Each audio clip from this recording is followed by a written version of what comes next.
Good morning friends, मैं doctor V K Mishra from guest liver hospital Swaroopnagar Kanpur. ये scientific deliberation है। आपसे मैं रिक्वेस्ट करूंगा इस चैनल को सब्सक्राइब करें और इस वीडियो को शेयर करें।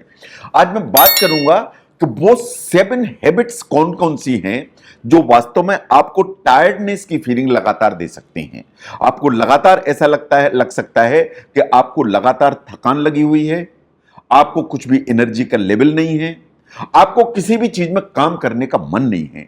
ये जो टायर्डनेस की फीलिंग है, इनकी जो 7 हैबिट्स हैं, इनके बारे में आज साइंटिफिकली एनालाइज करने की कोशिश करेंगे हम। ये बात बिल्कुल सही है कि sleep is the most important thing. अगर आपने नींद ठीक से नहीं ली है, आप स्लीप डिप्राइव्ड हैं, तो आपको जो एनर्जी है उसका लेवल कम होगा। लेकिन इसके अलावा बहुत सारी छोटी छोटी चीजें हैं जिनको अगर आप ध्यान से देखेंगे तो उनसे ऐसा होगा कि आप मेंटली एंड फिजिकली दोनों तरफ से एग्जॉस्ट हो जाएंगे। और आप एग्जॉस्ट हो जाएंगे तो आपको पूरा दिन आपका खराब होने की संभावना है एंड पूरे दिन आपको लगेगा कि एनर्जी का लेवल इतना कम है कि आप कोई भी काम ठीक से नहीं कर पा रहे हैं। इन्हें आज हम एक एक करके साइंटिफिकली देखेंगे। नंबर 1, कि आपको ऐसा तो नहीं है कि आदत ही नहीं है कि आप किसी चीज को ना कर पाएं। अगर आपकी पर्सनालिटी ऐसी है जिसे पीपल प्लीजिंग पर्सनालिटी के कैटेगरी में माना जाता है, तो आप देखेंगे कि आप ना अगर चीजों को नहीं कर पाएंगे तो आप अपनी एनर्जी और आप अपनी हैप्पीनेस दोनों को वास्तव में डिस्ट्रॉय करेंगे। अगर आप ना नहीं कर पाएंगे तो आप अननेसेसरी एक्सटेंड करेंगे अपने वर्किंग आवर्स को, और उसके बाद आखिरी में आप एंग्री भी होंगे और रिसेंटफुल भी होंगे। तो इसलिए आपको अपने आप को ट्रेन करने की जरूरत है नो कहने के लिए। यह बिल्कुल सही बात है, ये एक एडिक्वेट काम करने की जरूरत है, लेकिन जहां ना कहना है उस ना कहने को सीखना पड़ेगा। लेकिन अगर आपकी पर्सनालिटी पीपल प्लीजिंग है तो नो कहना आसान नहीं है आपके लिए। स्टडीज ऐसा कहती हैं, जो साइकोलॉजिकल स्टडीज हैं, कि आपको वास्तव में अकेले में ना कहने की आदत डेवलप करनी पड़ेगी। एंड अगर आपने अकेले में ना कहने की आदत डाल ली लाउडली, तो वास्तव में पब्लिक में अगर जरूरी है तो आप ना कहना सीख पाएंगे या कर पाएंगे। The next one is look at your office. आपके जो काम करने की डेस्क है कहीं बहुत ज्यादा क्लटर्ड तो नहीं है। अगर आपकी जो डेस्क है वो क्लटर्ड है तो वास्तव में आपका जो फोकस है या एबिलिटी जो फोकस है उसको ये अफेक्ट करेगी एंड आपके फोकस को डिस्टर्ब करेगी। ऐसा माना जाता है कि अगर आप जिस टेबल पर बैठ के काम करते हैं और इस तरह का मेसी है वो, तो वास्तव में आपका जो ब्रेन है उसको जो प्रोसेस करता है इंफॉर्मेशन को, वो बहुत अच्छे से प्रोसेस नहीं कर पाता है। आपका जो फोकस की एबिलिटी है वो नीचे की तरफ जाती है। इसलिए आप अपनी जो टेबल है, जो वर्किंग डेस्क है, उसको डिक्लटर करिए, साफ करिए। एंड आप देखेंगे कि आप इतना ही करेंगे तो आपके फोकस, आपका जो ना ब्रेन की एक्टिविटी एंड आपका एनर्जी का लेवल, ये तीनों में कितना फर्क दिखाई देगा। तो इसलिए जो वर्किंग डेस्क है उसको क्लीन एंड ऑर्गेनाइज करिए। Now the next one is, आपको बीच बीच में जो काम आप करते हैं उससे रिजुविनेट करने के लिए ये बात बिल्कुल सही है कि आपको वेकेशंस लेने की जरूरत है। तो रिजुविनेट करने की जरूरत है, आपको अपनी बॉडी को माइंड दोनों को रिजुविनेट करने की जरूरत है, और इसके चलते लिए जरूरी है कि आप बीच में वेकेशंस लें। लेकिन अगर बर्नआउट को बचाना है तो वेकेशंस चाहिए, लेकिन अगर वेकेशंस में भी अगर आप काम करते हैं तो देयर इज नो पॉइंट। आप अननेसेसरी अपना टाइम भी वेस्ट कर रहे हैं और आप रिजुविनेशन की जो प्रोसेस है उसको पूरा डिस्टर्ब कर दे रहे हैं। तो इसलिए अगर आप ये सब करना चाहते हैं तो बिल्कुल वेकेशंस में काम करने की जरूरत नहीं है। तो वापस जब आप आएंगे तो आप देखेंगे कि आप ज्यादा क्रिएटिव होंगे, ज्यादा प्रोडक्टिव होंगे और आप ज्यादा इफेक्टिव होंगे। तो इसलिए वेकेशंस अगर हैं तो उसमें काम करने की जरूरत नहीं है। Now look at the alcohol और वाइन। बहुत लोगों को ऐसा सोचना है कि रात के समय अगर सोने के पहले हम 2 पैग वाइन ले लेते हैं या 2 पैग अल्कोहल ले लेते हैं तो ये मुझे अनवाइंड भी करेगी, हमें नींद लाने में मदद भी करेगी और हमारी नींद प्रॉपर होगी। लेकिन ये कंट्री है, ये वास्तव में बैकफायर करती है। जहां तक अल्कोहल का सवाल है, जब आप लेते हैं, ये बात बिल्कुल सही है कि इनिशियली आपका जो सेंट्रल नर्वस सिस्टम है उसको ये हल्का सा डिप्रेस करती है।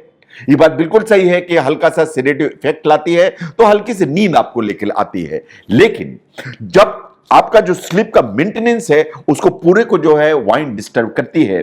जो अल्कोहल आपकी बॉडी के अंदर होती है तो अल्कोहल वास्तव में मेटाबोलाइज होती है, और जब मेटाबोलाइज होती है तो एक स्टेज ऐसी आती है जो एब्रप्टली आपकी बॉडी के अंदर एड्रेनलिन का जो लेवल है वो ऊपर की तरफ जाता है, सिस्टम एकदम से तेज हो जाता है।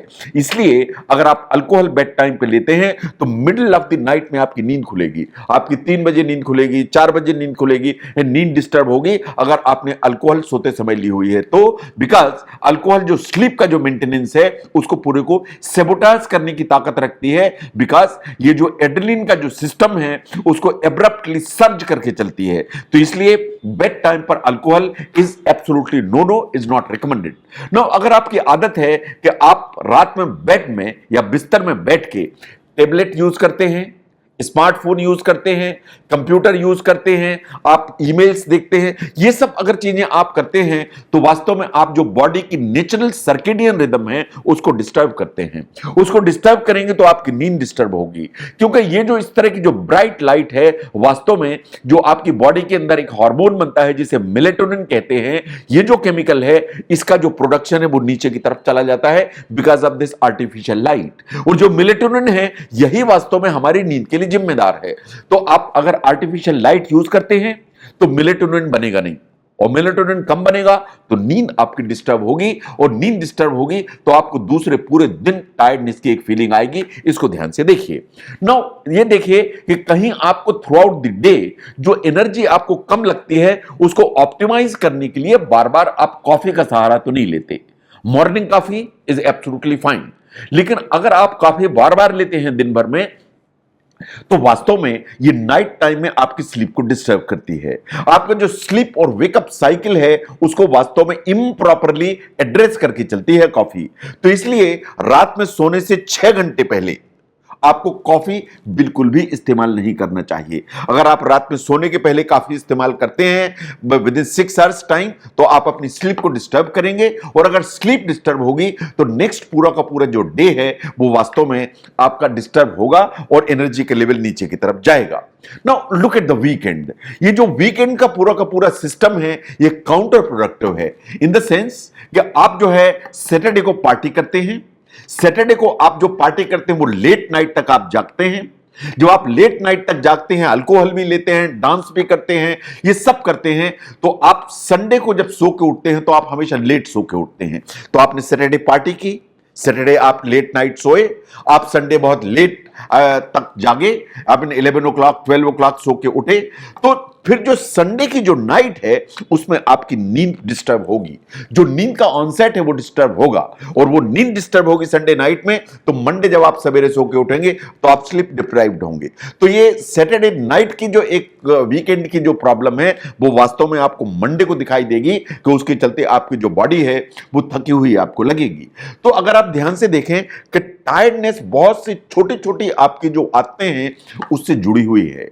जो टायर्डनेस है, बात बिल्कुल सही है कि आप वेल रेस्टेड हैं कि नहीं, आप रात में ठीक से सोए हैं कि नहीं, आपका न्यूट्रिशन प्रॉपर है कि नहीं, ये बिल्कुल 2 महत्वपूर्ण चीजें हैं। आपको कोई इलनेस तो नहीं है, वो महत्वपूर्ण चीज है। लेकिन इसके अलावा ये छोटी छोटी सी आपकी जो हैबिट्स हैं ये वास्तव में आपका पूरा दिन जो है ना टायर्डनेस में निकालती हैं, और एक tiredness over a period of time आपका वे ऑफ लिविंग या आपकी एक आदत बन जाती है कि मुझे तो थकान रहती है। तो अगर आपको कंटिन्यूअसली थकान महसूस होती है, एक टायर्डनेस की फीलिंग रहती है, आपको लगता है कि एनर्जी का लेवल लो है, आपको लगता है कि ऑप्टिमम एनर्जी बॉडी के अंदर नहीं है या एंथुसियाज्म नहीं है, तो ये जो रीजन है इनको ध्यान से देखिए, कहीं कोई ऐसा रीजन तो नहीं है जो इसके लिए जिम्मेदार है।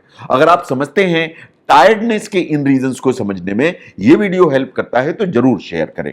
मैं doctor V K Mishra from gastro liver hospital, Swaroop Nagar, Kanpur. Thank you very much.